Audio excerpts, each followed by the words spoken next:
Welcome to Planet Possible. We're delighted you're joining us to hear evidence-led discussion about topics that are critical to how we manage our water, nature and climate. A huge thank you to our sponsors, BMA, Mackley and MWH Treatment for their support. I'm Niki Roach. I'm an enthusiastic connector of people and ideas and a fellow of CIWEM, the Chartered Institution of Water and Environmental Management. Following the release of Finding Harmony, A King's Vision, a film telling the story of the King's life and his belief in the principle of harmony. In today's episode, we're going to explore how the King's vision of harmony is coming to life and what that really means for our environment, communities and the economy, both in the UK and globally. It all boils down to the fact that we are actually nature ourselves. We are a part of it, not apart from it, which is really how things have been presented for so long. I'm around an hour south of Glasgow at a beautiful 18th century stately home sat in the grounds of a 2,000-acre estate full of woodland, gardens, and this is home to the King's Foundation charity, founded by King Charles III in 1990, His Majesty's nature and sustainability charity, and its aim is to build sustainable communities and transform lives. So to find out what's happening here in practice, I'm going to meet Dr Simon Sadinsky, Executive Director of Education here at the King's Foundation. Well, good morning, Simon. Thank you for welcoming me to a beautiful Scotland on a very sunny morning. Thank you very much. It's a delight to have you here at Dumfries House, which is the headquarters of the King's Foundation and our sort of living laboratory, if you will. So excited to show you around. I can't wait. Where are we going to go first? I thought first we'd show you some of the education and training that we do on the estate. We train in the region of sort of 10,000 students a year here across a really diverse array of disciplines. And so have an opportunity to go see some of those education centres, see some of our community facilities, and just learn a little bit more about how harmony sort of sits centrally in our work here. Amazing. Let's go. Okay, so what's happening in the Health and Wellbeing Centre? So it's a really wonderful facility where we do a range of community health programs, all sort of grounded in the relationship between sort of access to nature and our well-being and our sort of version of social prescribing. So how we can use the estate and everything it offers as a form of health creation. One of the first things that we did when taking on the estate was sort of bring together local stakeholders from across various spectrums, including from the health and well-being sector, so local GPs, pharmacists and others, to sort of understand what the local needs were and how this estate could help inform practice, but also looking at sort of really how do we prevent ill health rather than simply treat poor health, and what relationship can Dumfries House play in that journey. So out of that was born this beautiful health and wellbeing centre that runs a diverse array of programs and everything from pre-diabetes and weight management through to women's health, fertility, menopause, chronic pain and fibromyalgia, a range of areas that have been identified in collaboration with local GP practices. And when people come to us, they're referred to us from the local GPs. And to give you an example of how it may work with prediabetes and weight management, for example, up that program, they get referred to us, they'd work with our team of in-house specialists and health and wellbeing staff and sort of consultants that we work with around everything working with dietitians through to a range of complementary therapies. But then they'd also go out on the estate and work with our teams here. So because we have a catering and hospitality training school, they'd come and work with our education chefs about how to prepare healthy meals. They'd go and work with our gardens team about understanding where their food comes from and the principles of healthy eating. With our farming team around the same things. They'd work with our outdoor centre team around the access to nature, exercise and related outside of a gym environment. So really this idea that within the estate and within nature are the opportunities to create toolkits for your health creation and your health maintenance across a really diverse array of areas. So it's a wonderful centre, free of charge to the public, free of charge to the NHS, and as I say, very much about collaborating with the system as opposed to working outside of it. Okay, so we've driven to the STEM Centre, which is surrounded by these beautiful mature trees. You can probably hear a bit of birdsong in the background. This is not a bad place to do some learning. Simon, tell me what's happening here. Yeah, it's not. So this is one of our education centres on the estate. So this is our STEM Centre, Science, Technology, Engineering and Maths, with a particular emphasis on engineering. It delivers primary and secondary school education, each with a slightly different focus. So for primary school, it really is about building awareness and enthusiasm for the STEM subjects and for engineering in particular. So many of these subject areas that we're learning and taught in through to the way our system works, we sort of learn in silos, right, or educational vacuums. And what that means is that when we go on and we practice in these sort of professional silos, which is inherently unsustainable. So sitting at the heart of everything that we do here is broadly this idea of interdisciplinarity. So you can't have a conversation about sustainable textiles without having a conversation about food and farming, without having a conversation about science and engineering, without having a conversation about how we manage our land and our built environment. And yet, in education, certainly those conversations aren't happening in a collaborative way, and too often they're not happening in practice either. And I think that is one of those fundamental parts of harmony, which is this idea that in nature, everything is interconnected, nothing is separate, and yet we have sort of segregated ourselves from that understanding of our part in nature, being a part of nature, not being apart from nature, as His Majesty would say. I am very excited about seeing how those connections come to life in practice. Let's go and have an explore. Have a look. Okay, so we've just come round to the side of the education centre. There's a beautiful river flowing through the middle here. What are we looking at, Simon? So I paused here just to point out a really beautifully designed traditional structure, although a new build, that sits in the sort of forested landscape, and that's our STEM outdoor classroom. The reason I wanted to point it out is because it's sort of indicative of our building craft programs that we run on the estate. So in the UK, something like 6 million pre-1919 are traditional buildings, all of which require sort of specialist repair and maintenance. Within the heritage sector, I think there's something like a third of craftspeople nearing retirement age, around 2/3 not actively passing on their skills and knowledge, not for lack of desire to do so, but there's some structural challenges with that. And so we've got this real looming skills crisis in that area. But we also really firmly believe that it's not just about the repair and maintenance of our historic fabric, but actually how do we understand what sustainable new construction looks like, and that a lot of these techniques, approaches, materials have a huge amount of relevance to sustainability as we think about the future of construction and our built environment. So we run a range of training programs that are higher level, so they're not for schools age group. We're not teaching people how to use a chisel, as it were. They come in as craftspeople, as often quite talented craftspeople, but maybe working in more mainstream construction, or maybe having sort of been feeling quite siloed within their area of work. And they come and they join us for between 9 months and a year, depending on the program. Usually cohorts of around 12 students, a really interdisciplinary mix within that cohort. So you'll have blacksmiths, joiners, timber framers, stonemasons, plasterers, thatchers, stained glass artists, a huge range. Free program. They get paid a monthly bursary of around £1,500 to £1,600 a month, depending on the program.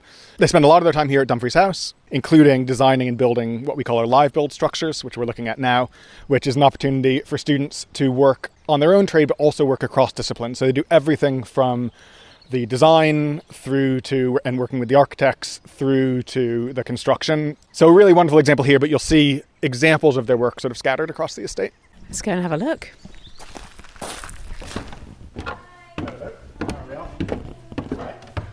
So Simon, we've just popped into the textile centre. It's a room full of people looking extremely industrious. Felt like something off the Great British Sewing Bee for British TV viewers, actually. There's so mannequins everywhere and sewing machines and beautiful textiles. But what's actually happening in that space? Yeah, so if you look at textiles, for example, it's one of the largest global polluters, and there's a host of reasons for that, including offshoring of production, the sort of specialization, regional specialization of skills, so things are being sent all around before they get to you. But a part of that also, part of the challenge with addressing sustainability in that sector is ensuring that we actually have the manufacturing skills in the UK to onshore production to address some of those challenges. I think in the UK we do wonderful design education. We're perhaps a little less focused on the manufacturing skills and the manufacturing at scale, right? So at the centre we just walked into, we have a range of different programs. So everything from working with job seekers and training them in the use of industrial sewing machines and sort of fairly entry-level manufacturing skills, but which the industry has told us they need to enter the sector. They can kind of upskill once they're in,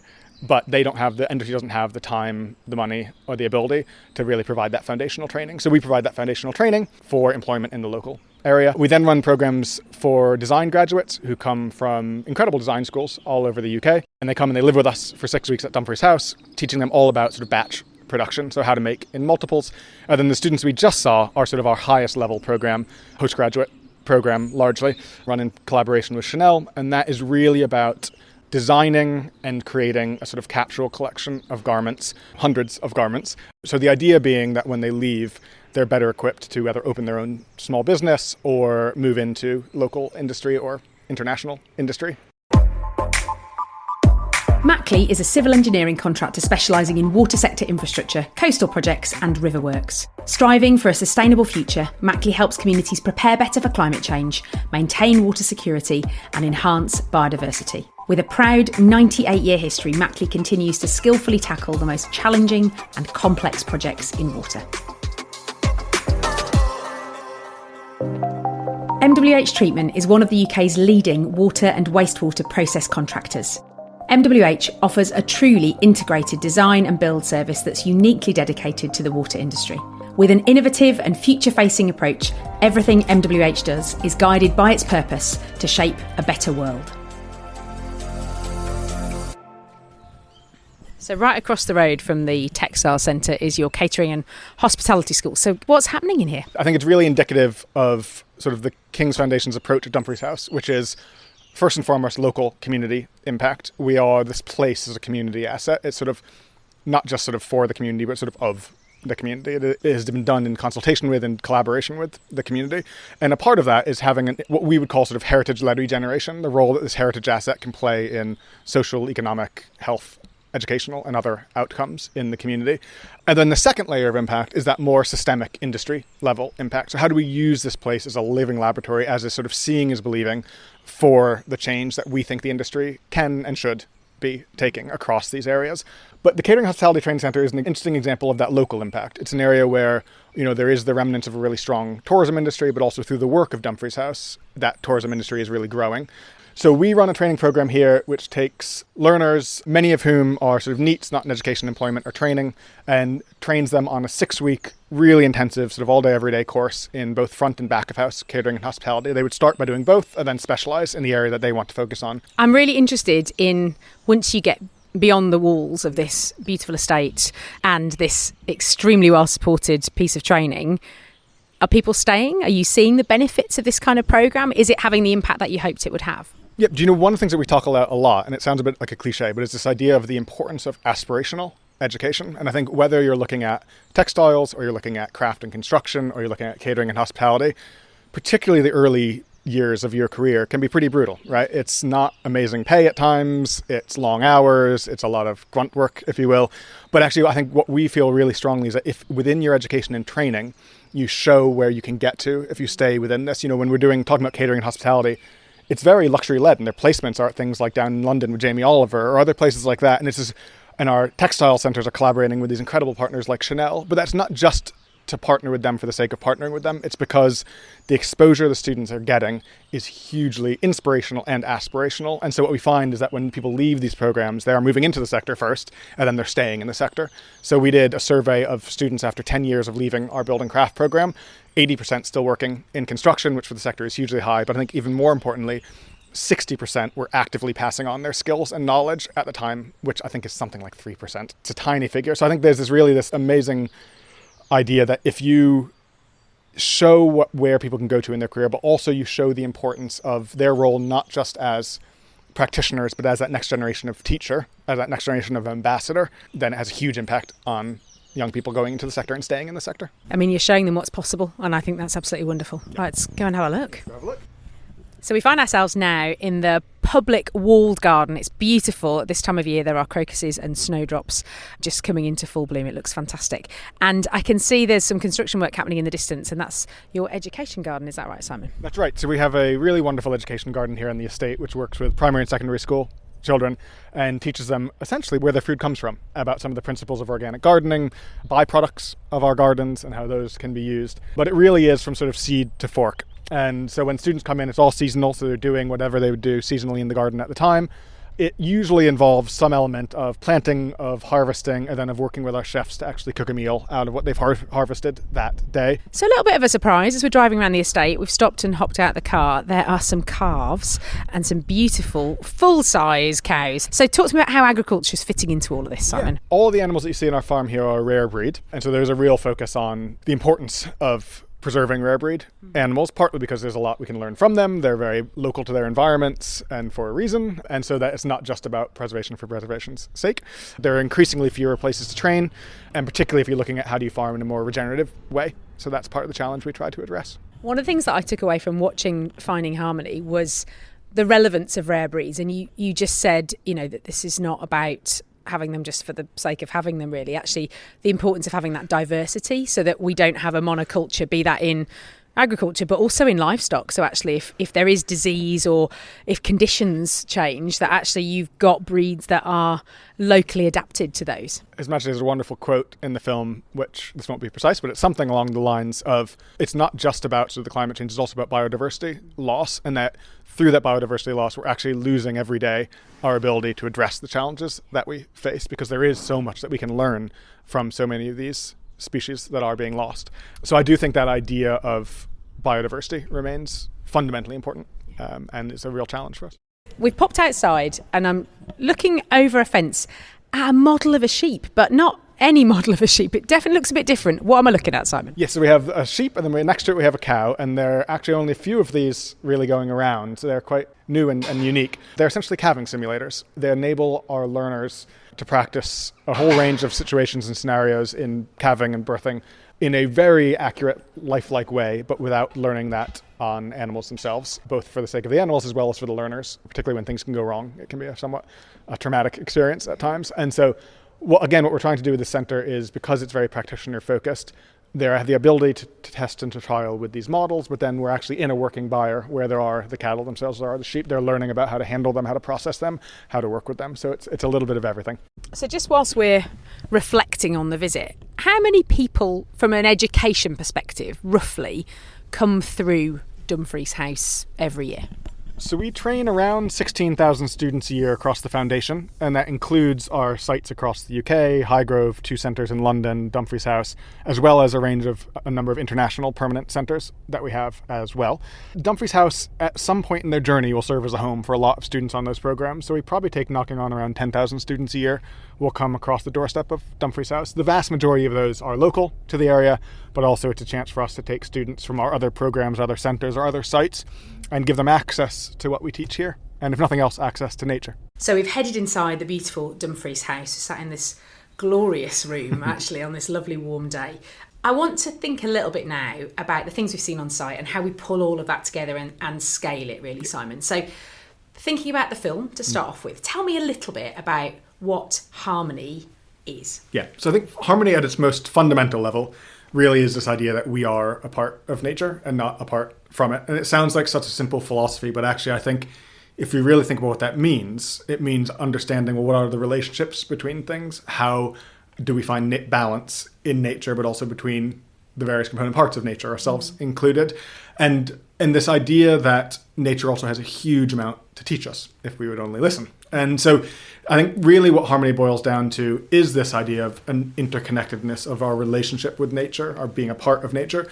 But what that actually means is that it's not just this deeply philosophical exercise. It is grounded in this real sense of history and this real understanding of how people have, for much of our time, understood our relationship with nature, and how those, like our indigenous communities and traditional people, still see themselves as integrated with nature. But we've lost a lot of that connection. Many of us have lost a lot of that connection. We see ourselves as being able to sort of dominate nature as opposed to being a part of nature. And what that means is that informs directly how we think about how we learn, how we think about how we teach, and how we think about how we practice, and how we do so in an interconnected, in a more holistic way. So we talked a little bit about the 16,000 or so people that come through the doors here at the King's Foundation each year, not just at Dumfries House, but across the UK.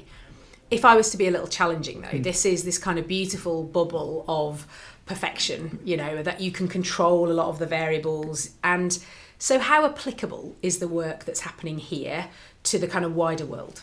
I think what we would certainly say is that the principles that underpin this place, and the principles that, whether it's our learners who are coming here or our practitioners that are convening here, those principles of practice are equally as translatable outside of contexts like Dumfries House, and that those lessons that we learn here are equally as applicable outside of Dumfries House. And I think you see that whether it is our sites in London, whether it's our projects in the built environment or other sites across the world, or whether it's those people who've been inspired by what they've seen here or this philosophy of harmony. The film has some really wonderful examples in India, in Guyana, in Afghanistan, and there is really remarkable work that is taking place where there is a synergy with what has been learned here, and this idea of this being that sort of living laboratory, but in which is being done in a really locally embedded way with local partners, with local identities, with local sense of place, but with that fundamental understanding of harmony. So what does success look like for the King's Foundation? I think it's twofold. I think first, success is on those that we work with directly. So I think success for us is on the communities surrounding places like Dumfries House. It's on the 16,000 learners that we have here, the hundreds of thousands of people who come and visit our properties or engage with our community projects or our health and wellbeing centres. So I think success in the first instance is how can we make a positive impact on the lives of individuals and communities. I think the sort of secondary impact is how can we contribute to that wider systemic change in sustainable practice in the areas in which we work, and doing so through a lens of harmony, of seeing that all of that change, of that systemic change, has to happen in a more integrated and connected way. And how successful have you been, particularly in the latter? You can see on an individual level you're having an impact, and we were chatting to one of the guys that works in the farm, and he was saying that of the last cohort, 4 of those people are going on to work in farming directly. So you're clearly having an impact on individuals. But if I was, again, to be challenging, what is that impact more broadly that you're having? Growing and tremendous. I think, we've learned a huge amount of lessons along the way, whether that's at Dumfries House or on our other sites, lessons of what has worked as what has not worked. I think going back to that somewhat remarkable capacity to convene as well, is that what we've created, I think, is this incredible network of practitioners, of alumni, of change makers in the broadest sense of the term, who are inspired by but also inspiring us and our own work. So I think there's this real sense of a community being developed of change around this. And we see that with a lot of the young people we work with. I think there's a real nervousness, a real fear at times around some of the challenges that we face, in the sense of helplessness. And I think if nothing else, what we've seen is the empowering nature of this work for those individuals, but to have a wider impact moving forward. Yeah. BMA is a next-gen AI decision intelligence software company. Their cloud-based platform, Decisio, redefines how water and energy companies approach their infrastructure planning to make better, faster and more connected critical decisions, simultaneously achieving net zero, resilience and financial sustainability. So I'm really keen to kind of zoom out a little bit, and you talked about in the film the examples of Rajasthan and Afghanistan, so Rajasthan in India and Afghanistan and Guyana. For listeners that might not yet have seen the film, tell me a little bit about how the work that's happening here in a country estate in Scotland is translating to Georgetown in Guyana and to Rajasthan and to Afghanistan. The president of Guyana came to Dumfries House, remarkable individual, and you'll see that in the film, and who's been doing a really incredible history in Guyana around preservation of the rainforests and what that means, and this real sense of what the sustainability of that country looks like. But came to Dumfries House and was really struck, I think, by that idea of the interconnectedness of these things, about that principle of harmony. And so went back and felt really strongly, and he speaks beautifully in the film about how those principles from Dumfries House he saw could be embedded within local contexts in his areas, interconnecting conversations around Indigenous knowledge with food systems, with agriculture, with looking at the future of the built environment in Georgetown, and with all of these component parts, but seeing that what is so relevant here, this idea that all of those things are connected, is equally relevant in that context.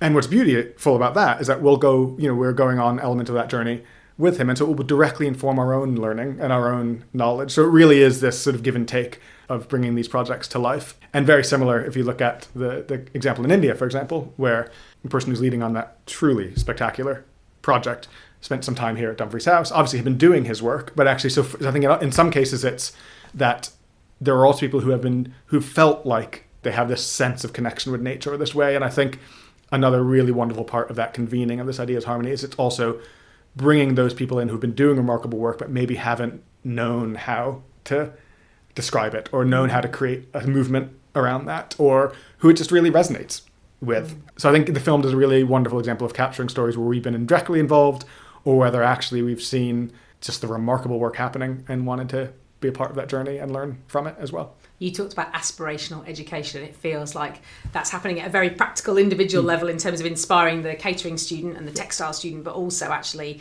how do you inspire people to go and make change around the world, wherever that might be. I think that was definitely struck me when I saw the film, was that you were a sort of seed for what's possible, really, which is Yeah. an amazing thing to be doing, really. I mean, it is such a cliche, but I think I do feel really strongly about the importance of seeing is believing, right? And the idea that you can scream from the rooftops for however many years about some of these issues. They need to rethink the way we manage our land, the way to rethink the way we look at our health and well-being, the way we rethink how we design and build our communities. But unless you have somewhere you can put that into practice, you can actually demonstrate, look, this works. This makes an impact. We can monitor and evaluate it and see the change this is creating. It's that much harder to create that sort of wider systemic change without those examples. And so I think that's really where places like Dumfries House, where these international projects or other things like that really come into play, is saying this isn't just fanciful. This is grounded in practice, and this works. And there are lessons that we can all learn in our own individual contexts around this. So let's talk about growth for a minute, because one of the things that struck me in the film was when His Majesty talks about the challenges of growth in the 1960s and almost that getting out of control. And we find ourselves at a point where, certainly in the UK, the government is talking about growth all the time. How do you reconcile the work that you're doing here with that desire for growth? Yeah, I think the film actually touches on it beautifully and partly. I mean, I think they're talking about the growth of our sort of industrial agriculture and things like that, which were in many ways very important in terms of feeding our populations and ensuring that we had food production that could cope with rapid growth, that and all that came with that.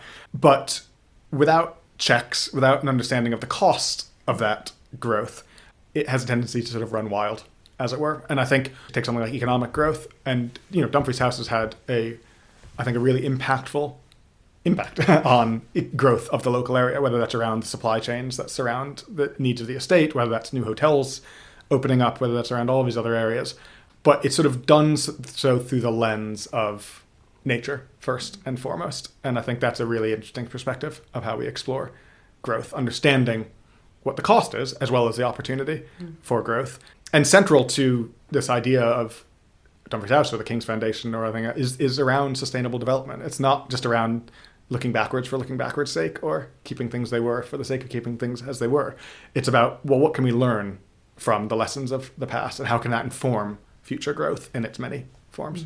And I was certainly struck by the Guyana example around the importance of biodiversity that they talk about in the film, and that actually you can't have growth without also having that breadth, I suppose, really, whether that's species in a rainforest, whether that's, as we've seen here, the kind of rare breeds, but actually monocultures, whether that's in agriculture or kind of almost wherever that is, inevitably isn't resilient as an environmental system. So thinking about how you can do growth but do that in a way that is resilient. Yeah, I think what struck me about Harmony from the first time I sort of read the book as it was back then and learned more and more about it, and have become obviously deeply involved in it now, is this idea that because everything is interconnected, an intervention in one area will almost undoubtedly have an impact on another.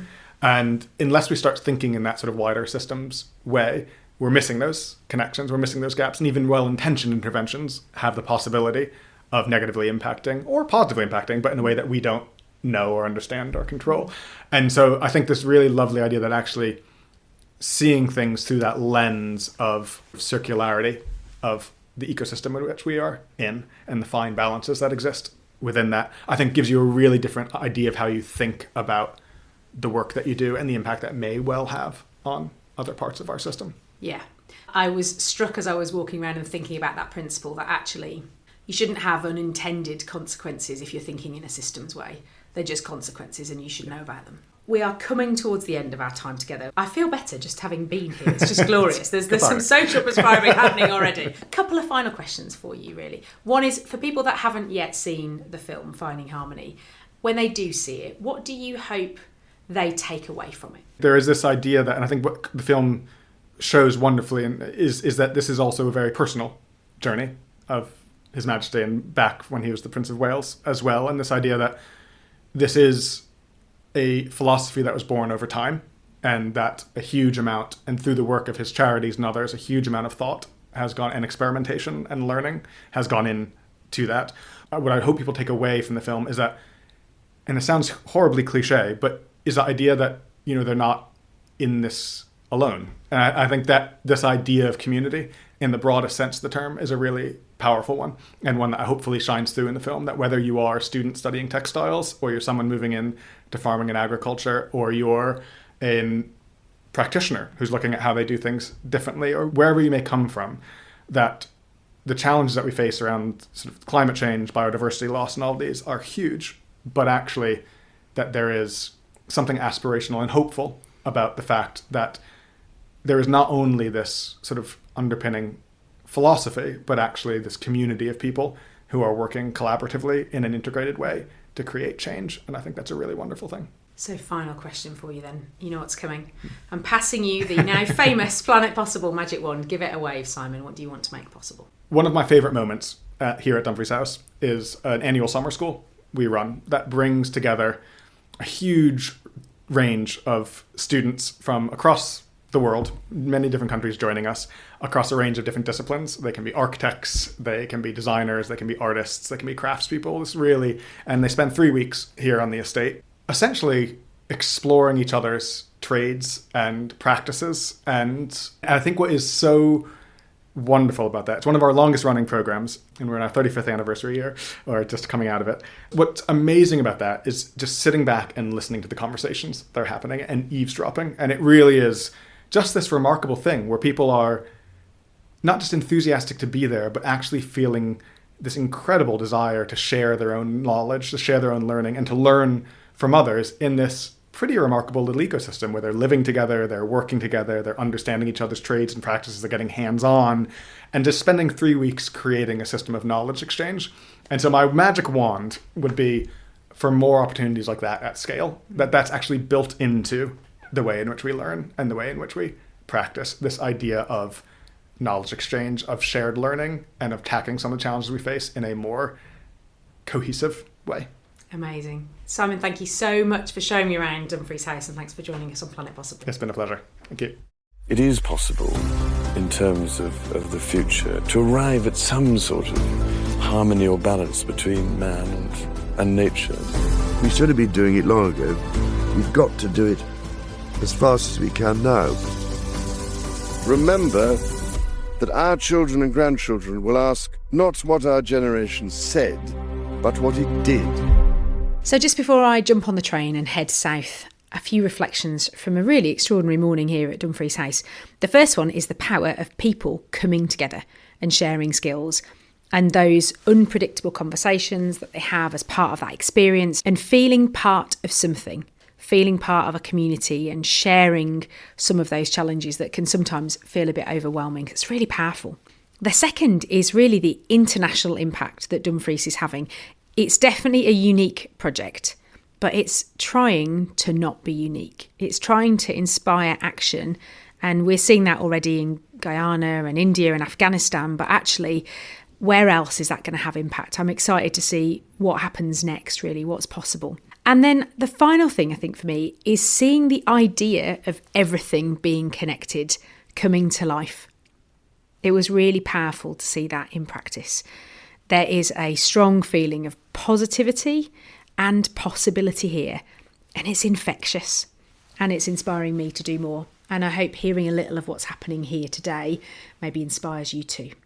But as ever, time has flown by, and we're at the end of another episode of Planet Possible. So thank you so much for joining us. I really hope you found the conversation insightful. I hope it's given you something to think about in your world. And if you don't already, then subscribe to us on your usual podcast app, and we will magically appear in your feed. We've got more fantastic guests and topics lined up for the rest of the year, so do join us for those. And if you want to watch the film Finding Harmony, A King's Vision, it's available now on Amazon Prime Video. All that leaves me to say is a huge thank you to my superb guest, Dr Simon Sadinsky, and our sponsors, Mackley, MWH Treatment and BMA. That's it, everyone. Stay curious, stay connected, and we'll see you next time.